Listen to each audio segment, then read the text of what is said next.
Narito ang ika-19 na kabanata ng ating kwento sa mga kwento ni Angelina. Pero bago tayo magpatuloy ay paki-like ang ating video. Ganon din ang subscribe button, pati na rin ang bell icon para lagi kayong updated sa mga parating ko pang mga uploads.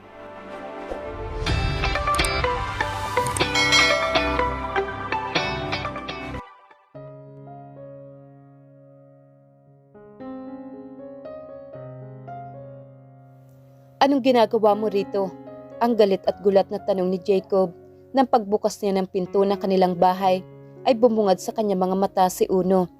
Nakaupo ito sa hood ng kanyang Ferrari at ang akala mo ito ang may-ari ng sasakyan dahil sa nakataas pa ang mga paa nito sa front bumper at nakapatong at isang mahabang baril sa tabi nito sa ibabaw rin ng hood.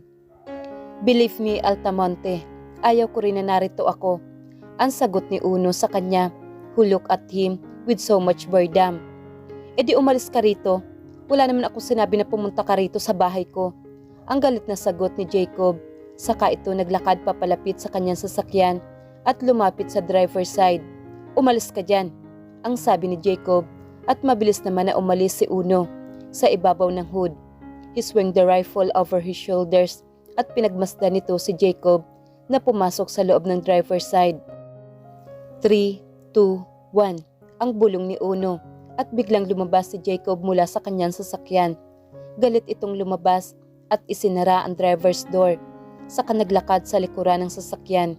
Fuck, ang galit na bulong ni Jacob nang makita ang dalawang flat ng gulong sa likurang bahagi ng sasakyan at dahil sa inis, sinipa iyon ni Jacob. Lumapit naman siya sa isa pang sasakyan at nakitang flat din ang gulong nito. Marahas na nagmura si Jacob habang sinisipa ang flat na gulong ng sasakyan. Wow, that was a good show of tantrums, ang pang-iinis na sabi ni Uno sa kanya. Naningkit ang kanyang mga mata at galit siyang naglakad papalapit kay Uno. Kinibulyuhan niya ito. Trip mo ba talagang gawing target practice ang gulong ng sasakyan ko? Nakailang paayos na ako ng sasakyan ko dahil sa tripping ninyong dalawa ng amo mo. Ang galit na sabi ni Jacob habang hawak sa kuwilyo nito si Uno. Pumasok ka sa loob, Altamonte, ang sagot ni Uno na di man lang natinag kahit pahawak-hawak niya ang kuwilyo nito.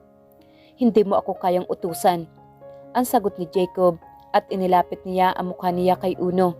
Uno, ang giit ni Jacob. Then a blink of an eye ay hinawakan ni Uno ang pulsuhan niya. He made a tight grip, pulled his arms away from him, then twisted his arms on his back. Hinawakan nito ang kanyang collar sa likod and he pushed him down sa hood ng kanyang Ferrari at nagawa iyon ni Uno sa kanya nang wala pang 1 minuto. Dinaramdaman niya na nilagyan siya ni Uno ng handcuffs. What the fuck? Ano bang problema mo? Ang galit na sigaw ni Jacob kay Uno habang nakasubsob ang kanyang katawan sa hood ng kanyang Ferrari. Napag-utusan lang, sir, ang sagot ni Uno sa kanya. Utos? Sino nag-utos? Sasakalin ko ang nag-utos sa'yo, ang pasigaw na sagot ni Jacob habang pumapalag sa pagkakahawak ni Uno. Hindi siya makapaniwala na nagawa sa kanya ni Uno ito na mas mataas pa siya ng halos 3 inches at mas malapad pa ang kanyang katawan. Si Sir Dustin po, ang sagot ni Uno. Naramdam niya ang siko sa kanyang batok. Damn it! Ano bang pumasok sa kokote ninyo at ayaw ninyo akong paalisin? Ang galit na tanong ni Jacob. Hindi na siya makapaghintay. Ayaw niya magsayang ng oras. Kailangan na niya makapunta kay Cynthia para maibigay na niya ang demands nito at makaalpas na siya ng tuluyan at maayos niya ang kanyang pamilya na siya ang naging dahilan kung bakit nasira. Uno, hear me. Kailangan kong makaalis, please. Nakasalalay rito ang buhay ko, ang pakiusap ni Jacob while he tried to lifted his face up. Pasensya na po, sir. I'm just following orders, ang sagot ni Uno at hinila na siya nito patayo but he warned him. Don't think about doing anything stupid, Jacob. I mean it. I was ordered to do anything to secure you here and I mean anything. At huwag mo akong pilitin na gawin iyon, sir, ang sabi ni Uno sa kanyang likuran. You're loving this, don't you? Ang galit na tanong ni Jacob habang itinutulak siya ni Uno papasok ng bahay. He tried to squirm free of his grip, pero dahil sa nakaposa siya, useless lang ang gagawin niyang attempt na tumakas. Pagpasok nila sa loob, ay halos ihagis siya ni Uno sa sofa at tiningnan niya ito ng masama, pero nanatiling passive lang ang mukha ni Uno at naupo sa sofa sa harapan niya. I don't need you here, Uno. Ang galit na sabi niya rito at naupo siya ng maayos. Don't you think I love being her, babysitting you? Ang sarkastikong sagot nito sa kanya. Sandali niyang tiningnan ang intelligence operative na malapit sa pamilya ng asawa na malapit kay Royal. May gusto ka ba sa asawa ko? Ang tanong ni Jacob while he glared at him. Nagkibit balikat lang si Uno na mas lalong ikinainis niya. Tantanan mo si Royal, Uno. Ang giit niya rito. Jacob sigh. Look, Uno, kailangan ko talagang makaalis dito. Kailangan ko makapunta kay Cynthia. Ang pakiusap niya. Marahan na napabuntong hininga si Jacob. Look, Uno, kailangan ko talagang makaalis dito. Kailangan kong makapunta kay Cynthia. Ang pakiusap niya. Napabuntong hininga ng malakas si Uno. Jacob, alam ko kung gaano mo kamahal si Royal. I've seen you shed tears para sa kanya at alam namin na gagawin mo ang lahat para kay Royal. Pero this time, hayaan mong tulungan ka namin. Ang sagot ni Uno na ikinabigla niya. Anong ibig mong sabihin? Takang tanong ni Jacob. Hindi pa alam ni Uno ang mga plano ni Royal, pero natanggap na niya ang tawag nito kagabi at nakausap na niya ito. Humiling ito na huwag sasabihin kay Jacob na si Royal ang gagawa ng paraan para maisalba ang asawa. Gumagawa na ng paraan si Sir Dustin. Hayaan mo kaming tulungan ka, ang matipid na sabi ni Uno sa kanya. Sandaling natahimik si Jacob at tumingin siya sa may bintana. Hindi siya makapaniwala na sa kabila ng pagiging matigas ng ulo niya, ay nakuha pa rin siyang tulungan ng mga ito nang walang pag-aalinlangan. Jacob sigh, bakit mo ako tinutulungan? Alam ko na sumusunod ka lang sa utos sa iyo, pero pwede mong tanggihan si Dustin. Ang tanong niya. Para kay Royal, masaya siya sa iyo at para sa kaligayahan niya, handa akong gawin ito. She's a good friend at anak ng mentor ko. Ang sagot ni Uno. Mahal mo ba sa Royal? Ang tanong ni Jacob. Hindi agad sinagot ni Uno ang tanong niya, pero may sinabi ito sa kanya. Sir Altamonte, hindi ito dahil sa mahal ko si Royal. Tulad ng sinabi ko, kaibigan ko siya at anak ng lalaking lubos na iginagalang ko. Sa panahon na nagtatrabaho ako, batid ko ang pakiramdam ng masaktan dahil mas pinili ng mahal nila ang ambisyon nito kaysa sa iyo. At ayaw kong maranasan iyon ni Royal. Hindi ko man naranasan iyon. I've seen people lives get devastated by doing the same mistake that you've made. Ang sagot ni Uno. They exchanged knowing glances and a new respect to one another. Nang biglang bumukas ang pinto. Uno, ang sabi ni Dustin, pagpasok nito sa loob ng bahay. Sir, ang magalang na sagot ni Uno at tumayo ito sa pagkakaupo. Is everything all right? Ang tanong ni Dustin kay Uno and they exchanged glances at sabay na natuon ang kanilang paningin kay Jacob. Ang sabi ni Jacob at ipinakita nito ang pusa sa kanyang kamay. Dustin lifted an eyebrow at Uno. Is that necessary? Ang tanong niya rito. Kanina sir sa labas, ang matipid na sagot ni Uno at tumango-tango si Dustin. Okay, alisin mo na ang pagkakapusa sa kanya. Ang utos ni Dustin. Sigurado ka sir? Ang alangan na tanong ni Uno. Yes, pag-uusapan namin ang plano. Ang malakas na sagot ni Dustin para marinig iyon ni Jacob. Ito lang ang naisip niya na paraan para patagalin ang pagpunta ni Jacob kay Cynthia habang gumagawa ng hakbang si Royal. At ang pakiusap din nito na huwag sasabihin kay Jacob na ito ang gagawa ng paraan. Tumango-tango si Uno at naglakad papalapit kay Jacob para tanggalin ang pusi sa kamay nito.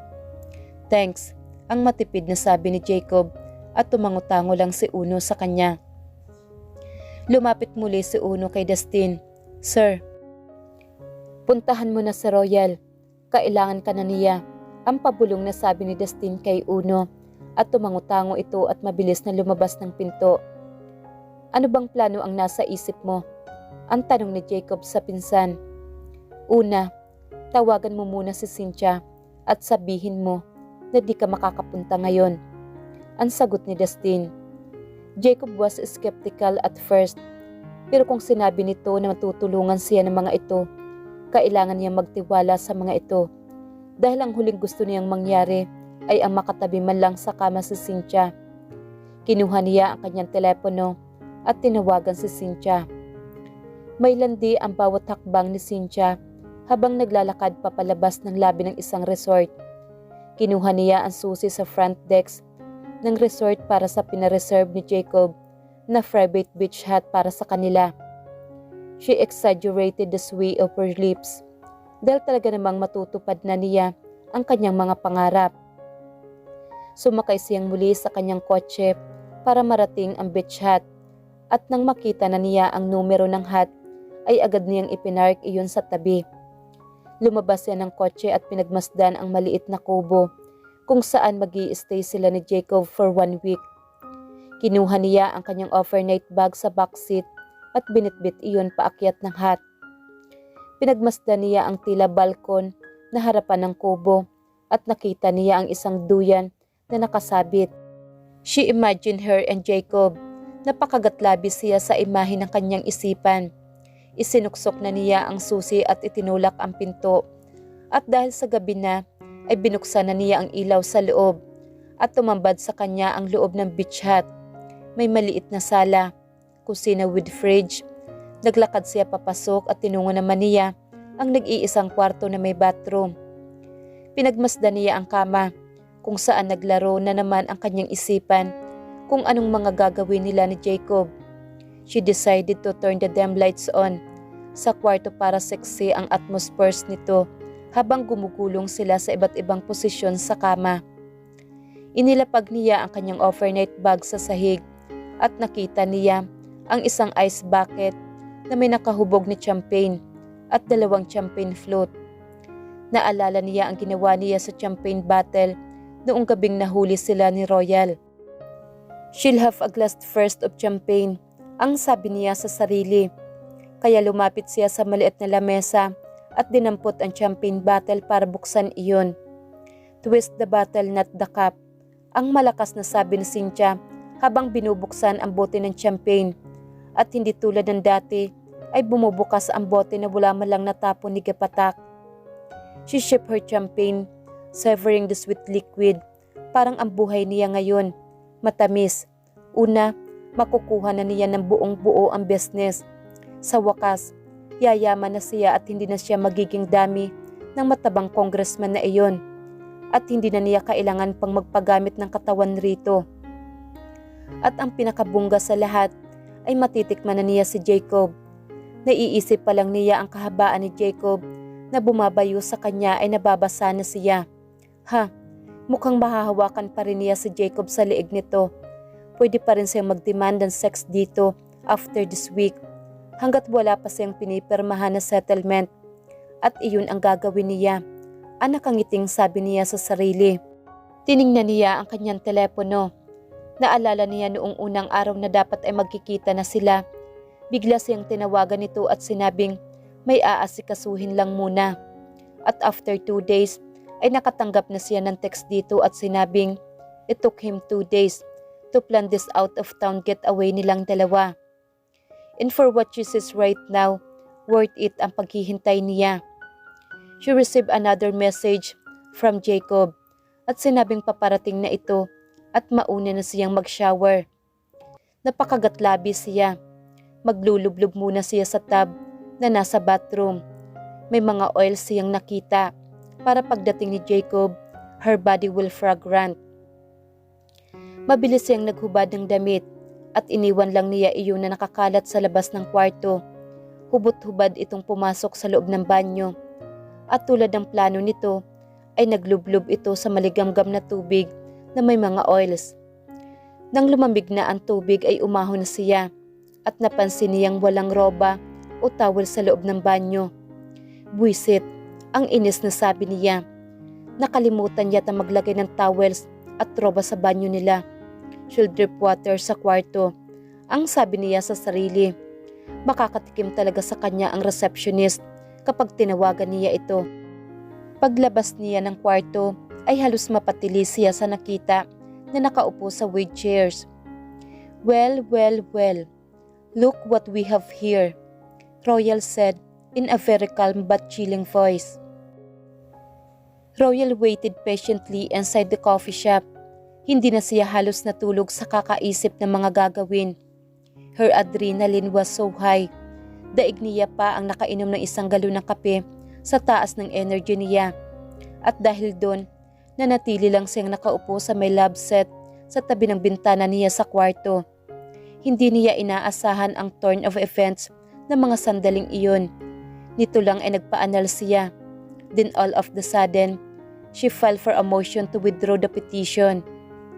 Pinagmasdan niya ang kanyang maliliit na anak na tulog na.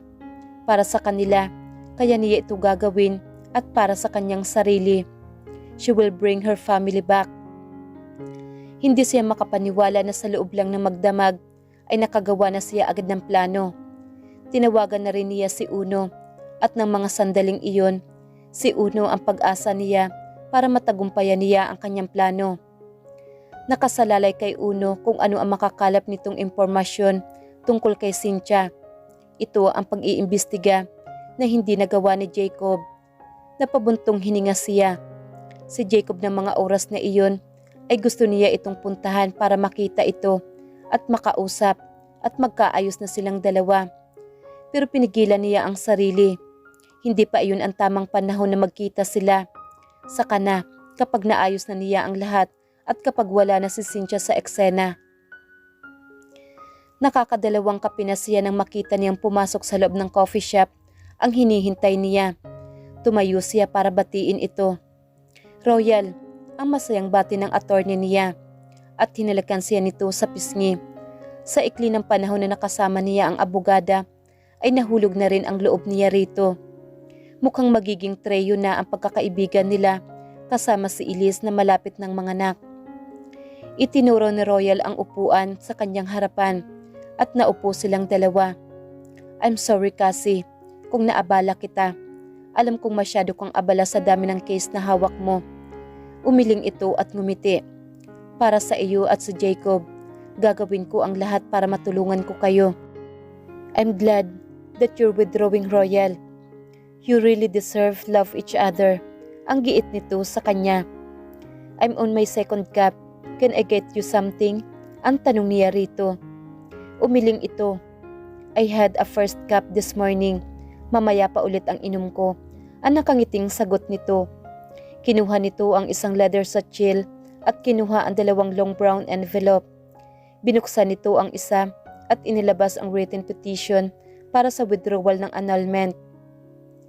Alam mo bang mas inuna ko pa itong gawin noon kaysa sa petition mo for annulment? Ang nakangiting sabi nito sa kanya. Tumaas ang 2 kilay niya at namilog ang kanyang mga mata. Nakatulad ng kay Brooke kapag nagtatanong ang mga mata nito. Tumango-tango ito. Alam ko kasi at ramdam ko na mahal ninyo ang isa't isa, na matatauhan kayong dalawa, lalo na ikaw Royal. Kaya ginawa ko na ito at nakahanda na sa lamesa ko. Nangilid ang luha ni Royal. Nabulag kami pareho. Siya ng ambisyon, ako ng insecurity ko. Ang sagot ni Royal. And now, you're going to do things right. Ang sabi nito sa kanya at tumango-tango siya. So, let's not waste time. Alam ko na marami ka pang gagawin. Permahan mo na, ang sabi sa kanya ng abogada. Agad niyang pinirmahan ang puting papel at kinuha iyon ng abogada at ibinalik sa loob ng envelope. Kailangan ko nang umalis para ma-file ko na agad ito, Royal. And here, ito ang isa pang ipinagawa mong papel sa akin. Good luck, ang sabi nito at tumayo na silang dalawa at nagyakap. Hindi makapaniwala si Royal sa mga nakasulat sa makapal na papel na hawak niya ng mga sandaling iyon. Humanga siya ng husto kay Uno na sa loob lang ng 1 araw, nakalap na nito ang mga impormasyon na kailangan niya. At habang binabasa niya iyon, ay hindi makapaniwala si Royal sa mga nakasulat. At sa pagkakataon, nakaupo silang tatlo sa harapan ng kanilang dining table ng gabing iyon, pinatulog na muna nila ang mga bata. Hindi ako makapaniwala, Uno, na sa unang araw pa lang, ganito na karami ang impormasyon na nakuha mo. Ang humahangang sabi niya kay Uno na namula ang mga pisngi. Ha, syempre, magaling ang mga tauhan ko. Ang proud na sagot ng daddy niya na kasama nilang nakaupo sa lamesa. Hindi ito nangingialam sa mga plano niya. Hinahayaan siya nito at nakikinig lang. Magsasalita lang ito kung may mga tanong siya at sa itinatakbo ng plano niya. Hindi alam ni Royal na sobrang humahanga at ipinagmamalaki siya ng kanyang ama. Okay, here's what we're gonna do. Ang panimula ni Royal. Nakaupo si na Royal at Uno sa isang bangka sa malapit sa beach hut na pinareserve nila sa pangalan ni Jacob. Si Dustin ang taga-text nila kay Cynthia gamit ang telepono nito na pasimpleng kinuha ni Dustin kay Jacob. Hinintay nilang dumating ang sasakyan ni Cynthia. Kapwa sila nakasuot ni Uno ng malapad na burihat kaya natatakpan ang kanilang mga mukha at dahil sa madilim na rin at papalubog na ang araw kaya hindi na sila masyadong maaaninag nito. Kung titingnan sila mula sa dalampasigan ay mukha lang silang mangingisda. Ilang sandali pa ay natanaw na nila ang paparating na kotse. Ginamit ni Uno ang kanyang telescope at tiningnan kung si Cynthia ang bumaba ng kotse. At hindi nga sila nagkamali. Positive, ma'am, ang matipid na sabi ni Uno sa kanya. Tumango-tango siya at naghintay pa sila ng ilang sandali hanggang sa makapasok na ito sa loob ng beach hut. Saka sinagwa na ni Uno ang bangka. Masyadong maingay kung paaandarin nila ang motor ng bangka. Inutusan nila si Dustin na muling magpadala ng text message kay Cynthia, telling her na parating na si Jacob at pinauna na ito na mag-shower. Dahan-dahan at tahimik silang umakyat ng hagdan.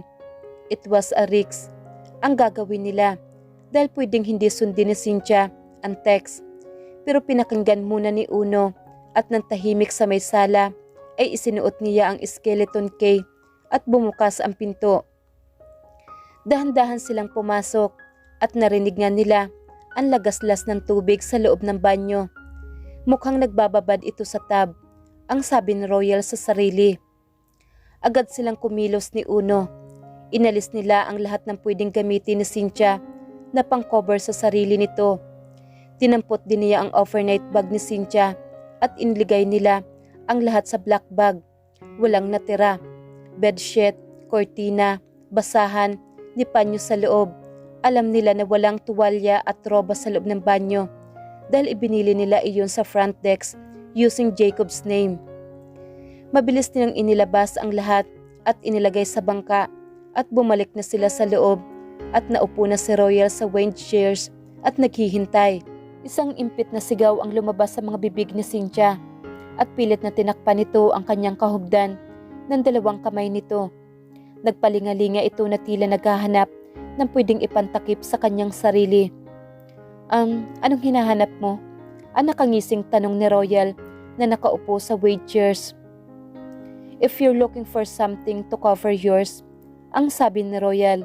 Then she looked at Cynthia, annoyed body, and she's grimaced. Ugly body. You won't say anything here, ang sabi ni Royal. Nagpalingalinga si Cynthia at wala nga siyang nakita ni isang tela na pwedeng ipantakip sa sarili. Pwede kang lumabas para maghanap ng dahon o damo na pwedeng ipantakip mo sa sarili mo.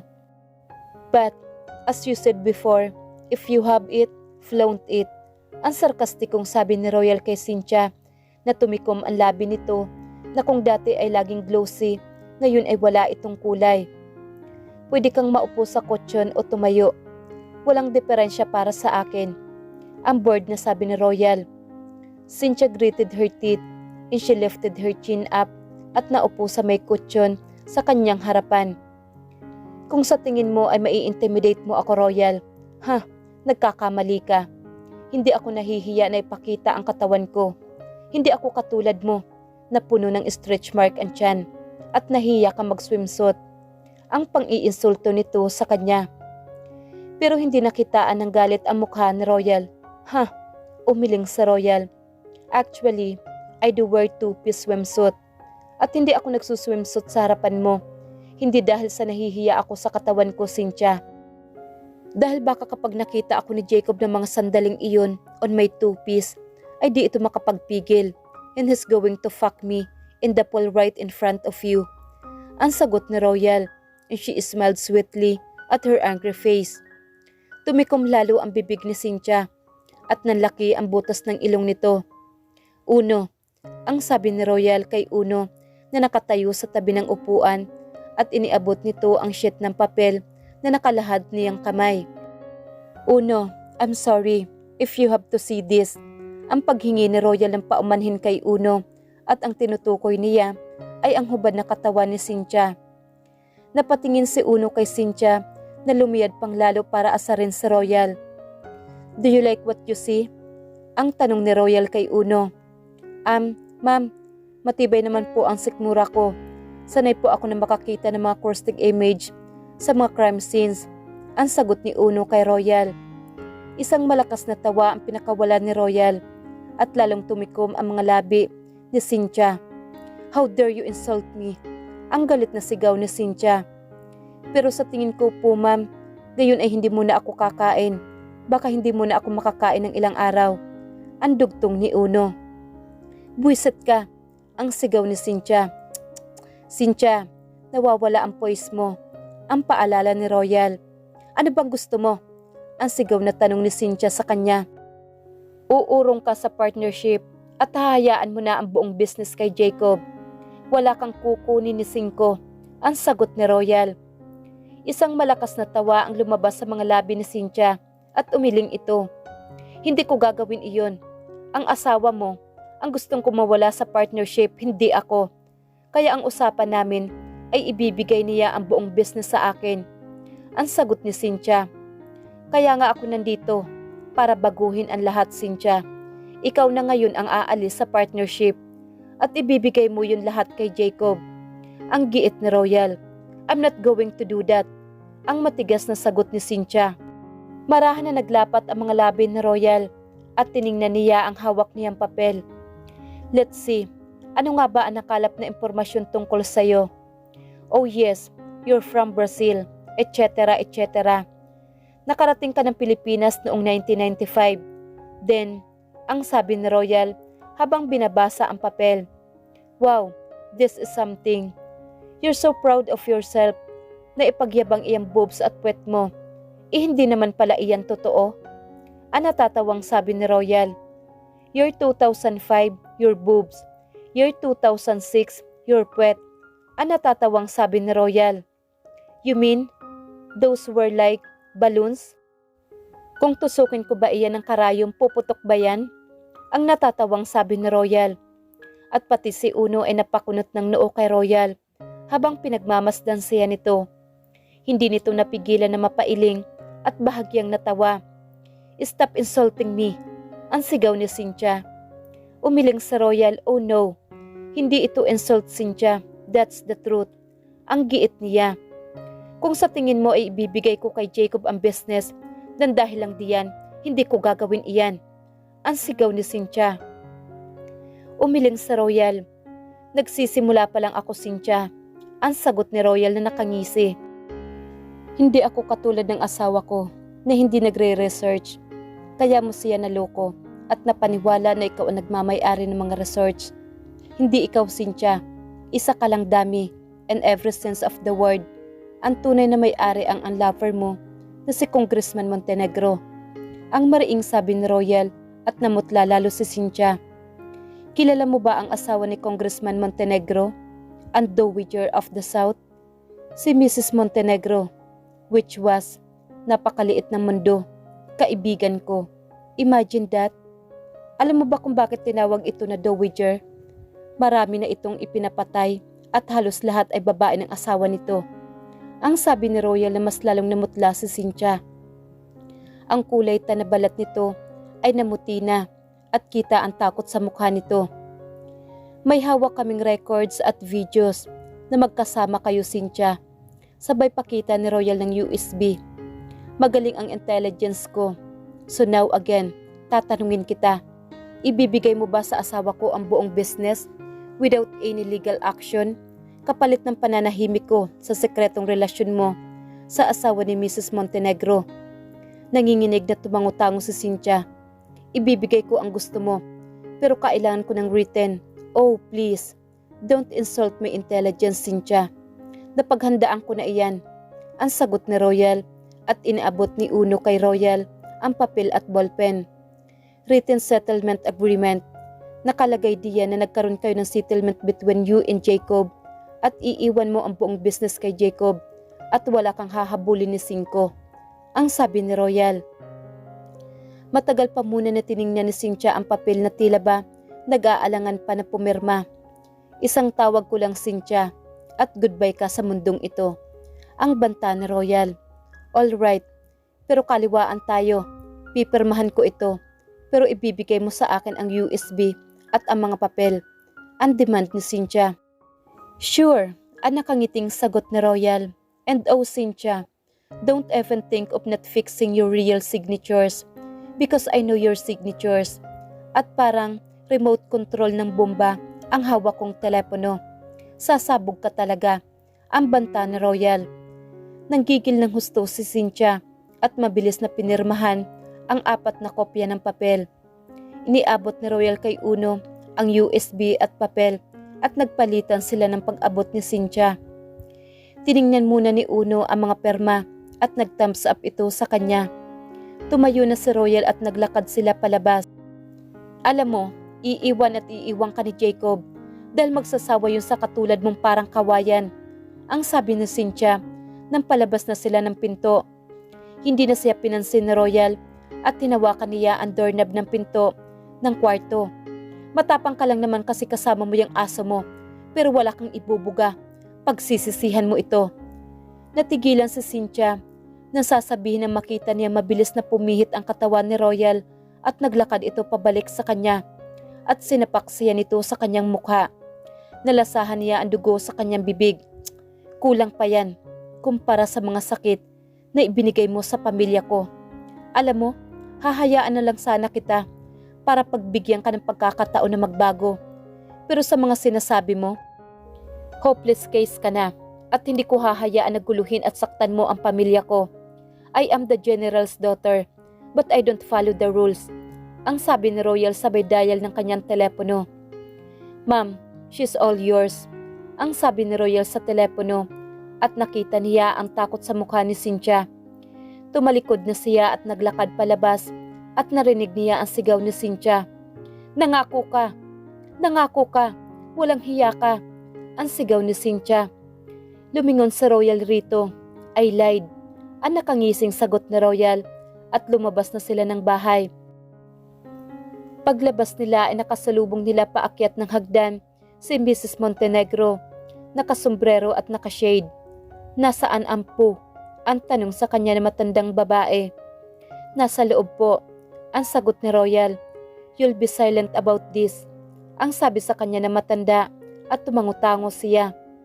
Dadalhin niya ang sekreto na iyon hanggang sa hukay niya. Ang sabi ni Royal.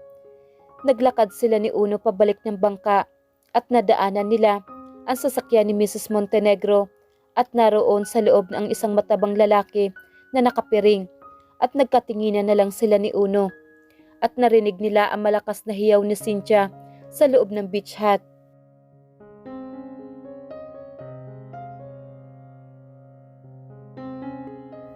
Abangan bukas ang huling kabanata ng ating kwento. Muli po ay nagpapasalamat ako sa lahat sa walang sawang pakikinig sa mga kwento ni Angelina at pag-iiwan na makabuluhang komento.